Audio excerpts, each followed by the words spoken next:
গাজীপুরে জাতীয় নাগরিক পার্টির দক্ষিণ অঞ্চলের মুখ্য সংগঠক হাসনাত আব্দুল্লাহর ওপর হামলার ঘটনায় বাসন মেট্রোপলিটন থানায় মামলা হয়েছে।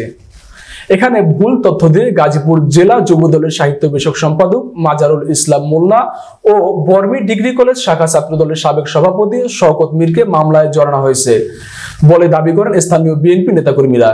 বুধবার সকালে গাজীপুরের শ্রীপুর থানার মূল ফটকের সামনে বিএনপির দুই নেতার নামে মিথ্যা মামলার প্রতিবাদে মানববন্ধন ও বিক্ষোভ করেছে স্থানীয় জনতা। এ সময় মানববন্ধন ও বিক্ষোভ কর্মসূচিতে অংশ নেন বিএনপির অঙ্গ সহযোগী সংগঠনের নেতাকর্মী সহ প্রায় ৩ শতাধিক স্থানীয় জনতা। মানববন্ধনে উপস্থিত বক্তারা বলেন, এটি একটি সাজানো মিথ্যা মামলা। তারা রাজনৈতিক প্রতিহিংসার শিকার। এই মামলা থেকে তাদেরকে অব্যাহতি দেওয়ার দাবি জানান তারা।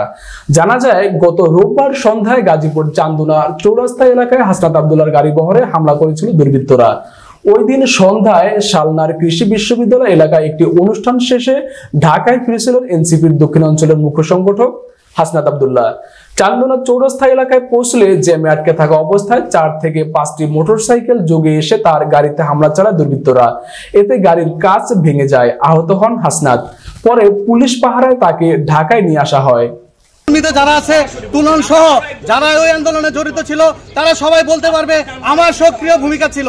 আমি তাদেরকে সাথে নিয়ে ওই মুহূর্তটা কিন্তু সব খুব ভয়ঙ্কর মুহূর্ত ছিল। আওয়ামী লীগের মহড়া ছিল চারদিকে। তারপরে আমরা এটা পরোয়া না করে আমরা ওই সময় আওয়ামী লীগকে প্রতিহত করে আমরা শান্ত আন্দোলনের সাথে সরাসরি জড়িত ছিলাম।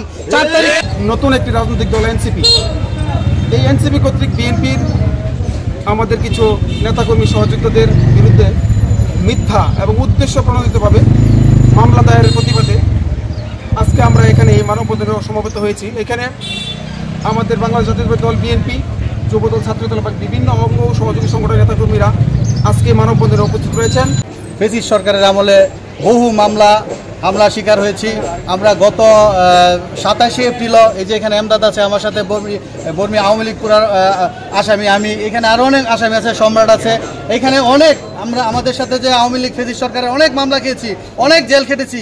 কিন্তু দুঃখের বিষয় হচ্ছে এই 5 তারিখের পরে ফ্যাসিস্ট পালিয়ে যাওয়ার পরেও এনসিপি কর্তৃক আমাদের নামে এই মিথ্যা মামলা কেন?